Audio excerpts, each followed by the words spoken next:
Thank you, and thank you so much, Mr. President. I really do appreciate the opportunity to talk about the cycling community in Tasmania and the fabulous Franklin Velodrome in my electorate in particular. For a state boasting such road cycling household names as Amy Cure, Huon's own Olympian and cycling Hall of Famer Julie Speight, and of course the great Richie Porte, Tasmania has some of the worst rates of bicycle usage in the country. Census figures show only 2.2% of people in Hobart ride to work, compared to 4.7% in Melbourne and 3.6% in Sydney. However, with the changes it has brought to our daily lives, COVID-19 has reinforced cycling as a fabulous sport and very much viable commuting option. And with a combination of vision, funding and community support, rural areas like Medina, Derby and St Helens have been reinvigorated with world-class mountain biking venues embedded in the spectacular Tasmanian landscape. A lot has been done in the north of our state, but the south, and in particular my electorate, the Huon, has been missing out for years. And it's a shame. And as I've discovered during more than one close encounter riding on the Huon Highway, our roads and infrastructure in the Huon are anything but cycling friendly. Trucks passing at high speeds, back roads that have potholes that resemble moon craters, and bridges that have cracks as wide as a full tire width are more indicative of a challenging obstacle course than an invitation to a healthy and relaxing commute to and from work. Tasmania's Bicycle Network's most recent survey indicates that bike riding has now become disproportionately popular, with cycling accounting for 45% of movement at surveyed sites, which included Hobart, the Greater Kingborough, but not our Huon Valley. Yet there is genuine interest in cycling in the region.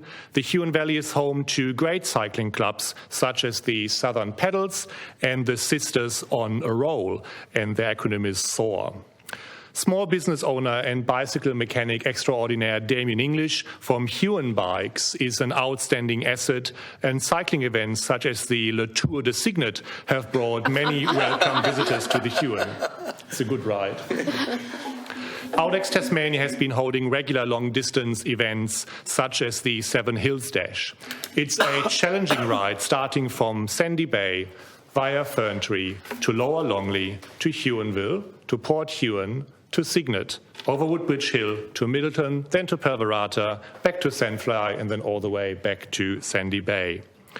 Completing the over 200-kilometre ride is a fabulous accomplishment, and I do commend our dedicated community groups who continue to put bike riding on the map. Huon Valley Council has correctly identified cycling as a priority, and I very much welcome the initiation of the Huon Valley Mountain Bike Feasibility Study and the inquiry into the Huon River Foreshore Shared Pathway, which would connect Huonville to Franklin and would provide the safe infrastructure walkers and cyclists appreciate. Sadly, neither projects will go ahead without a commitment from the state government for funding, as local councils just don't have the financial resources to realise cycling and recreational infrastructure that some feel are just not essential in advancing the Huon Valley. Yet, it's not always about advancing new projects and building new infrastructure. Sometimes it's about preserving and maintaining infrastructure that has been used by the community for decades. The historical Franklin Velodrome represents one venue that certainly deserves our attention. And as the member for Rosevears mentioned earlier, it really is about finding those gems in the community. In December 1930, 14 cyclists attended a meeting in Franklin in order to consider the formation of a cycling club. As reported in the Huon Times at the time, the meeting was called by Mr. Garnett Pierce, who explained that he was asked by a number of cyclists to make an effort to form a club so the advantage could be taken of the opportunity to promote the sport in the district by making a racing track at the Franklin Recreation Ground, which was specially suitable for cycle racing. Within a month, permission was granted by the Tasmania Cycling Association to register a club in Franklin, and at the end of January 1931, the racing started in earnest. The Wednesday twilight meetings were keenly contested and, according to the local newspaper, were generating a considerable amount of interest. Soon after, improvements had to be made to the track, thanks to the generosity and goodwill that is so typical for the Huon community. As again reported in the Huon Times, one local motor or lorry owner offered to place his lorry at the disposal of the cyclist for carting material on the track for levelling off uneven portions, the only payment he asked for being the cost of petrol. We could not find much on the Huon cycling scene in the National Archives from the mid-1930s to the mid-1940s. The war effort did not allow much reporting on recreation and sports. But soon after the war, people in the Huon rediscovered their passion for the sport on two wheels. In 1946, the Franklin Athletic Club was granted £200 to be matched pound for pound by the club in order to lay a Sheffield track and a turf cycling track around the oval.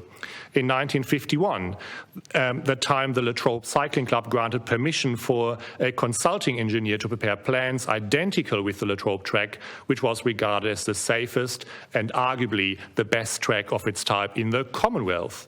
The track was completed a year later, just in time for the Easter Athletics Carnival. The Easter Carnival was held annually until 1952, when the day was brought forward to Australia Day. Those carnivals continued to be held successfully, at least until 1975. Throughout the time, the emphasis of the carnivals changed with the changing popularity of various field events. When running declined in popularity, the emphasis changed to cycling, and the Franklin Wheel became the frontrunner of the carnival program. By 1964, the velodrome was fully sealed. So many cyclists entered the events at the Franklin Carnival that the lunch break and several minor competitions had to be cancelled in order to accommodate them all. In that year alone, well over 100 cyclists from all over Tasmania, including many professionals, raced on Franklin's now famous velodrome. Yet the 1980s introduced a period of decline and negligence. The interest in the velodrome as a sporting venue waned. Further deterioration of the surface made it increasingly unsuitable for competitions. The concrete was spiked, and attempts to remove the surface resulted in a velodrome that represents a mere shadow of its former glory. It's a shame to leave it withering away, and that's why I'm so delighted in the renewed interest in this fantastic and historical community interest. The Friends of Franklin Velodrome, and in particular local resident Shane Johnson, have done an outstanding job in raising awareness and gathering support to restore the venue. The group has now over 100 supporters and meet on a regular basis at the historical sporting site. And restoring the velodrome is a financial no-brainer. The venue can't be left as it is. It's just not safe. And removing the concrete professionally would cost as much as it would cost to resurface it. Yet, resurfacing the velodrome would allow the track to be used again for young and old cyclists for decades to come. It would be a genuine return on investment over the years. And if the state government can easily find 20 million for a brand new Derwent Entertainment and Sporting Centre in Hobart, surely it could find a fraction of that to restore a historical sporting venue in the to its former glory in the Huon Valley. In fact, it would not be that dissimilar to 1952, when the proposal for the new cycling track was presented to the responsible Minister for Land and Works, Mr. Rees. Then the minister put on the public record that he was sure Cabinet would approve some financial aid, also acknowledging the necessity for distributing funds for recreational grounds throughout the state. It's a great example for the Minister for Sports and Recreation, who is here in the chamber today. A small investment could kickstart the regular use by interested cyclists of all ages. And who knows, maybe the next Richie Port might just be coming from our Franklin. But we'll only discover talent if we give our young community members the opportunity to shine. The Franklin Velodrome may just be that opportunity for the great sport of cycling. A budget submission, that was. Coming up.